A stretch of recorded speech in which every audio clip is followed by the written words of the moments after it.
Okey, baiklah. Pelajar pertama yang kita akan laksanakan program terjah bahasa kita adalah kenalkan diri. Assalamualaikum semua. Hai semua, nama saya Atif. Saya daripada option PSB. Okey, Atif daripada option PSB ya. Okey, baiklah Atif. Perkataan pertama yang Atif kena terjemah dalam bahasa Melayu adalah air condition. Air condition. Oh, alat penyamai udara. Okey, betul. Okey Atif. Perkataan yang kedua, backdrop. Backdrop. Oh, Okey Atif. Perkataan yang kedua, backdrop. backdrop latar pentas. Okey, betul. Perkataan yang ketiga, banana split. Banana split.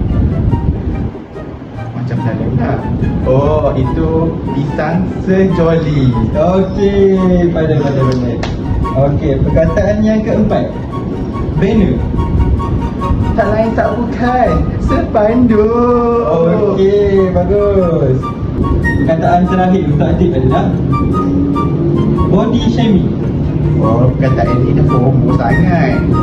Dia macam kinderkawan, tapi maksud dia sindir badan. Okey, betul. Kita nak kerja ni. Wah, Awak siapa? saya adalah. Saya baru balik suka ni. Okay, macam ni Pak Is.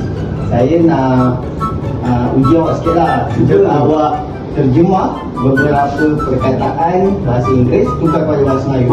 Boleh? Boleh. Kacang je. Okey. Bajet hotel dalam bahasa Melayu apa?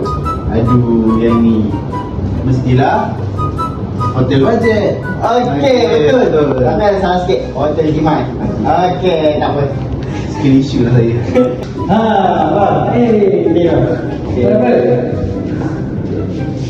Dia. Saya ada daripada program terjah bahasa. Terjah apa ni? Okey, saya nak abang translatekan atau terjemahkan perkataan bahasa Inggeris kepada bahasa Melayu. Okey. Okey.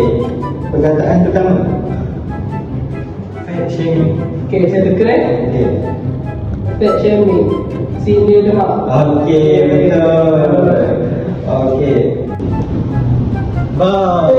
Assalamualaikum Ji. Salam. Okey Ji. Kita dalam rancangan terjah bahasa. Terjah bahasa.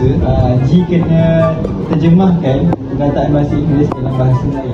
Oh, senang itu. Senang kan? Boleh. Okey Ji. Perkataan pertama, download.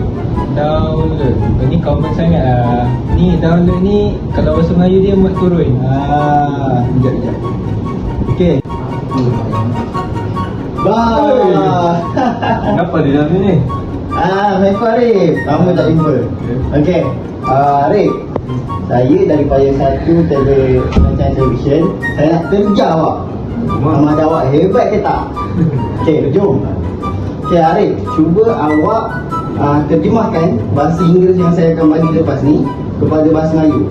Boleh tak? Boleh je. Boleh je kan? Okey. Arif, cuba awak terjemahkan chat room dalam bahasa Melayu. Cenderung Laman sembang. Tepat sekali. Memang cepat.